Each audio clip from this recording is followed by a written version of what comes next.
Hello, everyone. Today, I'd like to introduce you a new project called Spike. Spike is a project under SPIFFE umbrella, and it stands for Secure Production Identity for Key Encryption, which is Spike. It's a secret store that uses SPIFFE as its identity control plane. Today, I go through its documentation, its repository, and I want to set up everything from scratch and also go through the quick start guide and see together how it works, what we can do about it, and how its future will pan out. So this is the website of Spike. It's spike.ist, like a spikeist. I don't know, however you call it. So it has. The site is pretty new, so it's under development, but still there are certain things that you can go and see. There's a kind of an overall system overview, system diagram, what kind of components it has, and also there's a quick start guide about telling you about how you can start experimenting with Spike. As you see, it's still there are missing bits and pieces. The project is pretty new. I just created the public repository today. The repository was private for the last couple of weeks because we were discussing where to put it, how to launch it, and now it's under SPIFFE GitHub organization. Let me open this one as well. The URL for the repository is SPIFFE github.com SPIFFE Spike, and let me see. Spike is a SPIFFE-enabled secret store, and we are trying to align how it behaves to other well-known secret stores like HashiCorp Vault, for example. So it has a key value interface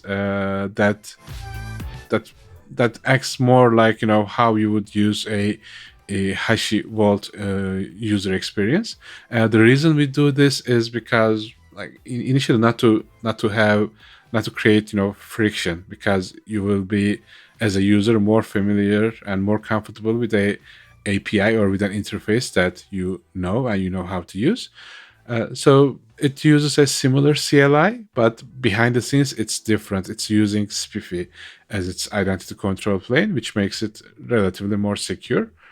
So I'll show it with a demo and it will be more clear, I guess.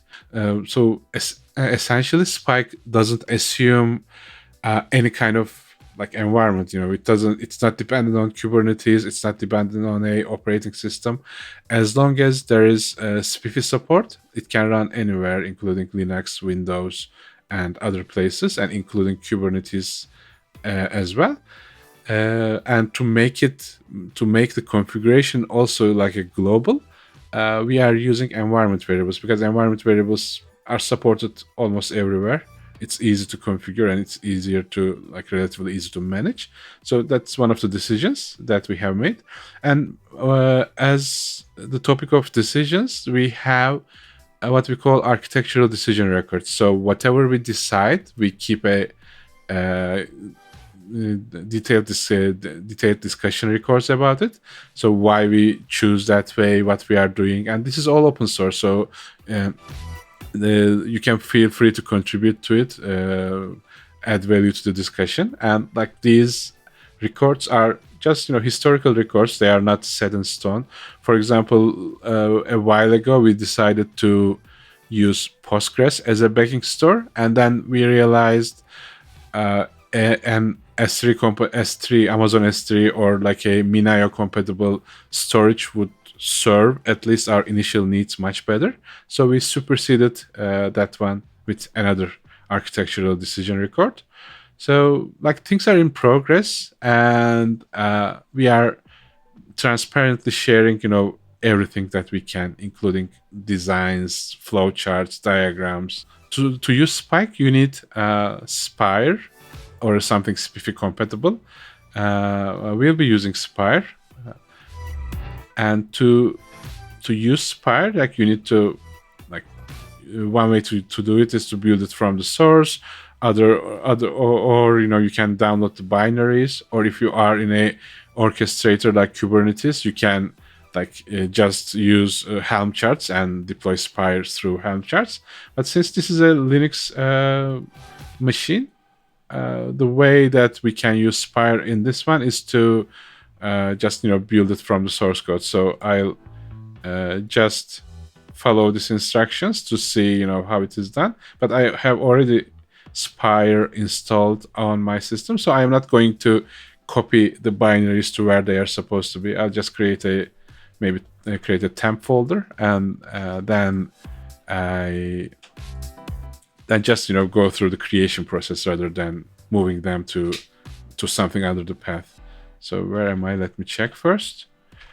Let me create a temp folder, cd temp, and then I'll follow the instructions in the guide, and I'll just clone Spire and cd into Spire. And like if you have make, building Spire is just a single step. You do a make build, and it will create a Spire server and a Spire agent binary for you.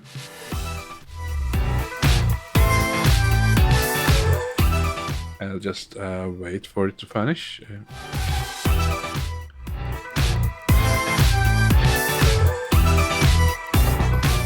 Okay, so it's created Spire server, Spire agent, and Spire OIDC discovery provider. So if I do ll bin, I'll see like all of these binaries. So if I do like a bin Spire agent, it will give me like an API about how I can use Spire agent. So I have Spire in my system, and let me open the repository as well. This is the I have lots of stuff open. Let me close them all first.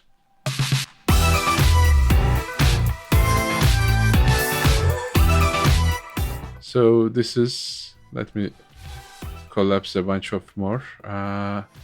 This is a Spike repository, and it has a config folder down here, and it has sample Spire server and agent configurations here, and the scripts down here, the scripts under this hack folder uses those configuration to initialize itself. So we have a Spire agent starter and Spire server starter that uses those configuration files to bootstrap. I can just quickly go through them, and these configurations are just for like development purposes. If you want to do a production grade Spire deployment, then I highly encourage you to go through the official SPIFFE documentation. You can go and see it at spiffy.io. From spiffy.io, you can go to like Spire or maybe documentation, and then there is like configuration reference and scaling references, and how you can install things, how you can configure stuff. So I suggest you go through those, and also jump into the SPIFFE Slack channel to ask your questions, essentially, because there are in the SPIFFE Slack there are subject matter experts that can help you, and then you get to go to the SPIFFE Slack. Like there is this Slack button down here, you can just click it. It's a public Slack channel, so you can get help. But essentially, don't the moral of the story is, don't consider this as a production setup. It's far from it. Like it has dummy certificates and dummy configuration to just make a SPIFFE Spire setup running, but that's it. Not much. I have two starter scripts. I want to go through them to show you, what's going on. Then I'll run them. So this is the server starter script. So what it does is, if there are anything from the former batch, we delete them, like the agent join token and admin token. Then we build the binaries, the Spike binaries, which I'll tell about them shortly. Let me show it. So we have, let me show you. We have a keeper Nexus and Spike as binaries, and these uh, lines that you see below are creating, those same binaries in various different architectures. But for the sake of our work, we'll be using these three. So the Nexus, Spike, and Keeper establish the Spike system.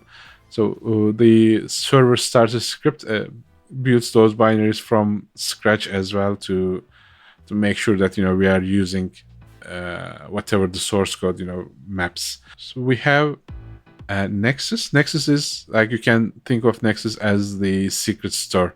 So if you are familiar to HashiCorp Vault, Nexus is considered as the vault where the secrets are. Keeper and Nexus talk to each other, and they exchange trust materials using MTLS. So Keeper Nexus sends its root key to Keeper, and Keeper keeps it in memory. So what use this could have? For example, if Nexus crashes, then it can ask Keeper to give its root key back. And since this connection between Nexus and Keeper is done through mutual TLS, it is relatively secure, which means as long as we can trust how we identify and how we uniquely and cryptographically verify that these binaries are the binaries that they claim to be, then they can securely share the root key through MTLS, and Nexus can use Keeper as a backup medium in that case. But how do we trust those? Essentially, to trust those, we use SPIFFE IDs. What are SPIFFE IDs? So for that, I am going to show start Spire. There should be a registration script somewhere. It's here. So SPIFFE IDs are a way to cryptographically attest a binary or a workload that it is the workload that we trust. There are various ways to attest it. In a Linux environment, we can query the kernel off cycle out of band to attest the authenticity of a workload. So for example, here we are making sure that our binary, to be able to get an ID, has to have a certain SHA hash, has to be under a certain Unix path, and it has to be run by a certain ID, a user ID. And there are other selectors that you can add. And if you add enough of these selectors, then the premise is you can cryptographically verify that this is the thing that you are using. Because assume if there's a hacker that wants to deploy their own counterfeit workload, then the SHA hash will not match because it will be a different binary. Then we won't assign a SPIFFE ID to it, and therefore it won't get a certificate, and therefore it won't be able to establish the MTLS connection that I have been describing. And this provides a robust security between the store and whoever is talking to the store by leveraging SPIFFE as the identity plane. So that's that one. Let me go back to the server starter. So what we did is we built Spike from the source, and then next is we cleared whatever extra tokens and join tokens and things that we had. And the next is starting the Spire server. And start Spire server is, let me show you, it's a one-liner. We are running the Spire server with this configuration. Agent starter does similar things. We generate an agent token. Let me show that one as well. Generate agent token. So we use Spire server to create a token for us, and the way that we do that this agent token or the Bootstrap token initialization is done is you provide the token file to the agent off cycle out of band, and that's how the agent and server can trust each other, because as an administrator, I know the server, I know the agent, and I am asking the server to create a token, and I am inputting that token to the agent, which means as long as I am trustworthy, then the agent and server are trustworthy by the linkage of this token file. So this is one of the ways that is done. Like I said, there are other ways to do it as well. You can use cloud identification like AWS IAM. You can use Kubernetes projected service account tokens. There are many other ways to do it. This is the easiest to do it in a demo environment, and that's why I am choosing to follow this path essentially. So let me go back. Spire agent starter, that we generate agent token. Then we create those identity entries, register Spire entries script does it.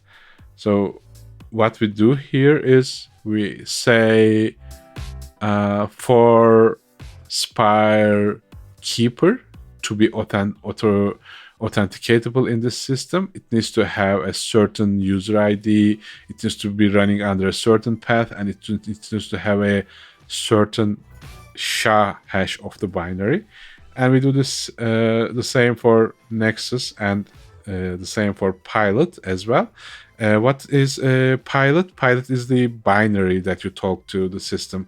Again, if you think on in the terms of HashiCorp Vault, it's the command line interface that you like interact with your key value store and securely store your secrets and things like that. So those are that one. I think that's good enough of an introduction. You can go and like check out the source code yourself.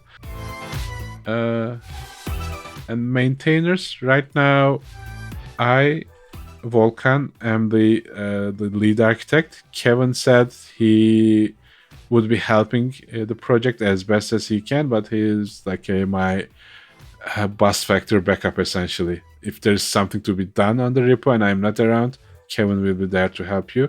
This is relatively a tiny project in terms of SPIFFE project categorization, and since it starts as tiny, a single maintainer is good enough. But if the project evolves, we can have more core maintainers as well, and also it depends on how much interest and how much support we can get from the community.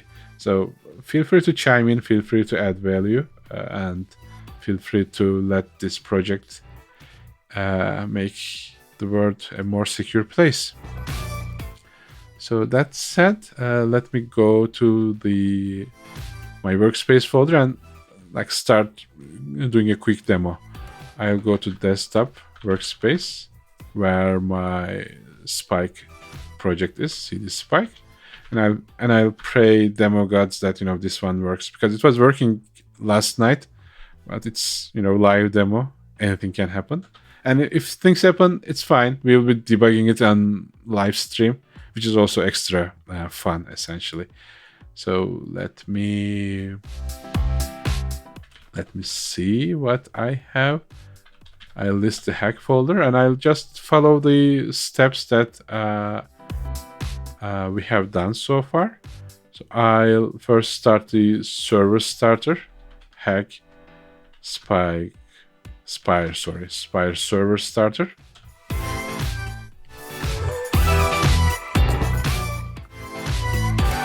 It will build the binaries and it will initiate a Spire server. Let me split the screen. I will need an agent as well. Hack Spire agent starter. It will do its thing and it will start an agent as well. So I need two components, Spike Nexus and Spike Keeper, so that I can use the secret store. So, and if I search in the project folder, let me extend it a little bit. So we have Keeper here, Nexus here, and Spike here, which are all of these are our binaries that we'll be using. So I'll start Keeper first. sorry, I'll start Nexus first. And it will say like, hey, I started, I'm listening, and things like that. And it will try to talk to Keeper, and there's no Keeper here. And Keeper is not strictly necessary, so it will try to talk to Keeper, it will retry, and if the connection is refused or whatnot, it will still try to establish that connectivity. But even without Keeper, you can use Nexus. It's just, when the Nexus crashes, the secrets will be gone. Without Keeper. Or actually, not the secrets, but the root key will be gone, so you cannot recover the secrets without Nexus, at least in this current state. So let me start the Keeper as well to have more resiliency in the system.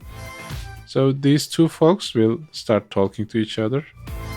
I'll split this part vertically too and move this one here.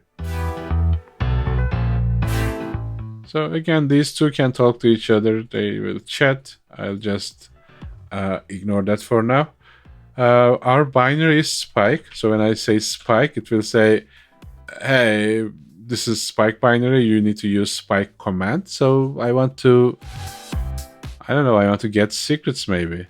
Clear. Spike get tenants. What tenant? Acme. DB. I want to get Acme Corporation's DB username and password. And it says, oh, you haven't initialized Spike. Can you please initialize it? So I'll do a Spike init. Again, right now, for the sake of this demo, it's saving the token on the file system. Later down the line, this won't be in the file system. It will be in memory. But right now, it's in the file system, and it is plain text. It's not encrypted, just for the sake of the demo. But like I said, in later phases of the project, this will be in the memory of Spike Nexus, and you can only decrypt it by providing a passphrase. So let's see how the token looks like. Cat Spike admin token. It's like a typical token that starts with Spike and then some secure set of random characters. Again, we have projects to use more common tokens like JAWT tokens and other like OIDC authentication and things like that, but those are all planned out. Like, this is just the first week of the project, and I'm still amazed that we could go this far this quickly. So let's see. We initialized it. So let me clear this one and do the Spike get again. No secret found. Okay, let's create one. Spike put. And you might have realized that this interface looks a lot like how you can use a HashiCorp Vault, and it's intentional. Like I said, we want the experience to be common so that you don't have to learn something new just to use a new tool. So I'll do tenants Acme DB username Spike password, I don't know, Spike Rocks, enter. So when I get this one, I can get the password. I can change it when this one as well. But for example, I made a typo in this username. It says a double N. So let's change this one. Username Spike pass. Spike is Arium. So awesome that one S falls out. Okay. Okay, so I need to do put. It's giving me an error. Let's do a put. All right, so let's get it again. We have this one, but we have more. Since we put 2 items to the DB, to the store, we can get an older version. Just let me clear this one. -V. So this is the first version. This is the second version. So we also have versioning in the project, and I can delete versions as well. So if I do Spike delete tenants Acme DB, it will delete, the most recent version, but I can also provide a version to delete. So if I want to delete the first version, it will delete. And if I want to get the first version, it will say secret not found. If I do second version, it will say there's a secret. Things like that. What else? Let me do Spike again to see what other methods that we have. We demote, delete, get, help. You can use it. We did init. We did put. We can undelete as well. Let me do that. So clear. So we deleted recently the version 1. So if I undelete and then spike get, I'll get the secret again. So right now we maintain a certain set of versions. Like we keep at the moment 10 versions by default. So if you create an 11th version of a secret, the least, the oldest one will be permanently deleted. That number is configurable from the environment variable. Let me show you where it is. Quick start configuration. So it is like maximum secret versions to maintain. So you can, it's by default 10. Come on. It's by default 10, but you can change it to whatever you want by setting up a environment variable. And there are additional API endpoints that we are going to implement to totally purge the secret. So I don't want to even keep the versions. I want to destroy the secret completely. And again, this is HashiCorp Vault's the destroy key value method. It is not implemented here yet. It will be. But yeah, we have versioning, we have deletion, we have undeletion, the basic needs for a practical key value secure secret store. And we also have list. If I do a spike list, I see that I have one tenant as a secret, as a path to a secret. And the reason we use paths is, again, that we can be able to define policies based on these paths. But that's all for the demo, I guess. Like I said, this is a initial project, and it's really exciting to be fair, because this is the first of its kind that is using SPIFFE as its identity control plane, and it is a first-class citizen to SPIFFE. There are other SPIFFE-related secrets management open source solutions, but they don't assume SPIFFE as they are not this intimate with SPIFFE. They assume other primitives like a Kubernetes secret or like a Kubernetes environment or like certain service accounts and an orchestrator to be able to like run. This is more generic. It can run anywhere, any place in the known universe, as long as that known universe is also supporting SPIFFE and Spire. But yeah, as far as this initial demo goes, that's all there is to it that I can share. The project, like I said, the website is spike.ist. You are more than welcome to read it and like contribute to it. On the website, there is this tiny GitHub icon, link, whatever you call it. And you are more than welcome to go to the project and like give us a star. Right now, I am the only star giver. So the more you talk about this project, the more you mention it, you add stars, you add comments and suggestions, the better it will be. So all kind of contributions are welcome, as I said.